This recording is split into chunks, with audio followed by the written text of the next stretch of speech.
तुम्ही पाहत आहात MCN न्यूज मराठी।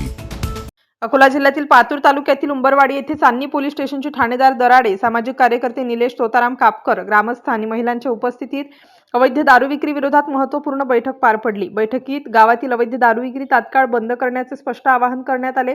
यानंतर पोलिसांनी आणि ग्रामस्थांनी संयुक्तपणे अवैध हातभट्टीची दारू तयार करण्याची व साठवणूक करण्याची ठिकाणे शोधून कडक कारवाई केली। धडक कारवाई केलेली आहे। बेकायदेशीरपणे दारू तयार करून विक्री करणाऱ्यांच्या अड्ड्यांवर छापे टाकण्यात मोठ्या प्रमाणात हातभट्टीची दारू नष्ट करण्यात आली। बैठकीदरम्यान परिसरातील 10 ते 12 वर्षाच्या अल्पवयीन मुलांनाही दारू पाजली जात असल्याचे गंभीर प्रकार समोर आल्याची माहिती देण्यात आली आहे। अशा समाजविघातक कृत्यांवर कठोर कारवाई करण्यात येणार असल्याचे पोलिसांनी स्पष्ट केले। दारूच्या व्यसनामुळे अपघात, कौटुंबिक कलह आणि अनेक निष्पापांचे जीव जात असल्याने हा अवैध व्यवसाय कायमस्वरूपी बंद करणे आवश्यक असल्याचे मत उपस्थितांनी व्यक्त केले। यावेळी सामाजिक कार्यकर्ते निलेश तोताराम कापकर यांनी तरुण आणि बालमित्रांना व्यसनमुक्तीचा संदेश देत शिक्षण व रोजगाराकडे वळण्याचे आवाहन केले। MCN न्यूज मराठीकरिता जयवंत पुरुषोत्तम, पातूर। लोक रावण दहन करतात। आम्ही आज आलेगाव परिसरात दारू दहन करत आहोत।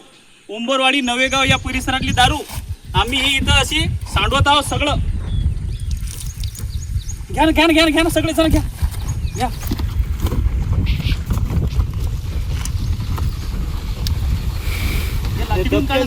टाकून द्या। चपून चपून चपून चपून